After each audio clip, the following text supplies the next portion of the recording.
அவனே உன் கையில் களிமண்ணா உடைத்து உருவாகும். என் சித்தமல்ல உன் சித்தம் நானா தருகிறேன் உன் கையிலே. என் சித்தமல்ல. இயேசு கிறிஸ்துவின் நாமத்தினாலே இந்த மதிய வேளையிலே உங்களை அன்போடு கூட வாழ்த்துகிறேன். குயமனே என்ற நிகழ்வின் அடிப்படையிலே ஜெபத்தின் மேன்மையை குறித்து நாம் தியானித்துக் கொண்டே இருக்கிறோம். இன்றைக்கும் யோனாவின் புஸ்தகம் 1 அதிகாரம் 6 வார்த்தையை நாம் வாசிக்கின்ற போது, நீ நித்திரை பண்ணுகிறது என்ன, எழுந்திருந்து உன் தேவனை நோக்கி வேண்டிக்குள் என்ற ஒரு வார்த்தையை நாம் இங்கே வாசிக்க முடியும். யோனா கர்த்தருடைய சத்தத்திற்கு கீழ்ப்படியாமல் தேவ சமூகத்தினின்று விலகி போனான் என்று நாம் கர்த்தருடைய புஸ்தகத்திலே தேடி வாசிக்க முடியும். நீ நினிவேக்கு போ என்று ஆண்டவர் கட்டளை கொடுத்தார். அவன் தர்சிசுக்கு போகிறதற்காக கப்பல் ஏறினான்.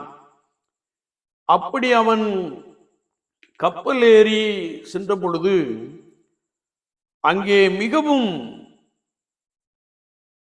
கப்பல் அமிழத்தக்கதான பெரும் காற்று அங்கே வரவிடப்பட்டதை குறித்து நாம் வேதத்திலே தெளிவாய் வாசிக்க முடியும்.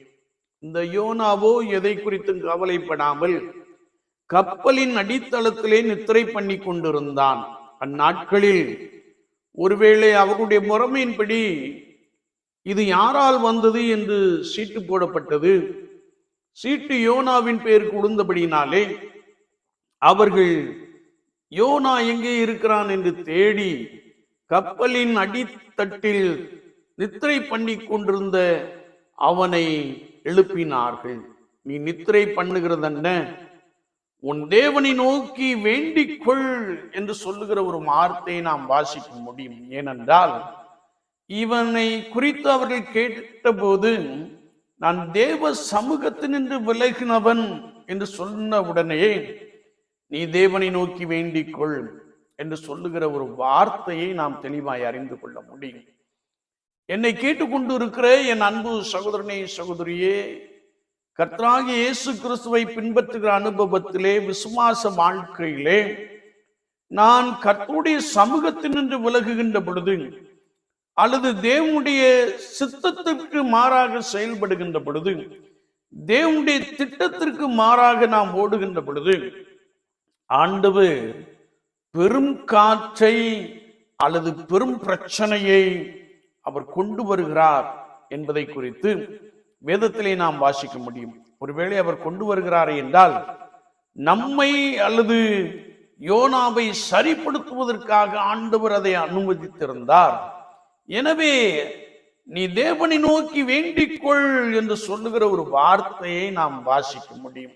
என்னை கேட்டுக்கொண்டு இருக்கிற என் அன்பு தெய்வ ஜனங்களே, விசுவாச வாழ்க்கையிலே நாம் கர்த்தரை விட்டு பின்வாங்கி இருப்போமே என்றால், அல்லது கர்த்தருடைய பிரசன்னத்தை விட்டு நாம் விலகுவோமே என்றால், அங்கே உள்ள பிரச்சனைக்கு நாம் காரணமாக மாறிவிடுகிறோம். நாம் மீண்டும் தேவனை நோக்கி வேண்டிக் கொள்ளுகின்ற பொழுது அவர் செய்ய நினைத்தது ஒன்றும் தடைபடாது என்ற வார்த்தையின்படி ஆண்டவர் யோனாவை நினிவேக்கே போகும்படியாய் ஒரு பெரிய மீனுக்கு கட்டளையிட்டார். யோனாவை கடலில் தூக்கி போட்ட பொழுது அது அவனை விழுங்கி நினிவேயின் கரையில் போய் கக்கி போட்டது என்பதை நாம் நன்றாய் அறிந்திருக்கிறோம். எனவே ஆண்டவருடைய சுத்தத்தையும் ஆண்டவருடைய விருப்பத்தையும் ஆண்டவருடைய திட்டத்தையும் நாம் மறந்து அதற்கு எதிராக நாம் ஓடுவோமே என்றால் ஆண்டவர் நம்மை தண்டிக்கிறார். அது மாத்திரமல்ல, அந்த சூழலிலும் நாம் அவரை நோக்கி வேண்டிக் கொள்ளுகின்ற பொழுது நம்மை மாத்திரமல்ல, நம்மோடு கூட இருக்கிற யாவரையும் அவர் காப்பாற்ற போதுமானவராக இருக்கிறார். இன்றைய விசுவாச கூட்டத்தை நாம் பார்க்கின்ற பொழுது தேசத்திலே பலவிதமான சம்பவங்கள் நடந்து கொண்டிருக்கிறது. தேசத்திலே கடைசி கால சம்பவங்கள் நடந்து கொண்டிருக்கிறது. ஆனால் அநேக விசுவாசிகள் நித்திரையாய் இருப்பதை நாம் பார்க்க முடியும். ஆவியானவர் நமக்கு கற்றுக் கொடுக்கிற காரியம் என்னவென்றால், ஒருவேளை தேசத்திலே அமைதியுள்ள ஜீவனம் பண்ணும்படிக்கு நான் ஆண்டவரை நோக்கி வேண்டிக் கொள்ள வேண்டும் என்பதை குறித்து வசனம் மிக ஆழமாக கற்றுக் கொடுக்கிறது. ஒவ்வொரு நாளும் நாம் கர்த்தருடைய முகத்தை நோக்கி பார்ப்போம். கர்த்தராகிய இயேசு கிறிஸ்துவின் விருப்பத்தை நிறைவேற்றுகிறவர்களாக காணப்படுவோம். அவருடைய திட்டத்தை நம்முடைய வாழ்க்கையிலே நாம் செயல்படுத்துவோம். ஆண்டவர் உங்களோடு கூட உங்களை பலமாய் நடத்துவார். பெரும் அழிவுக்கு உங்களை காத்து ரட்சிப்பார். ஆமீன், ஆமீன்.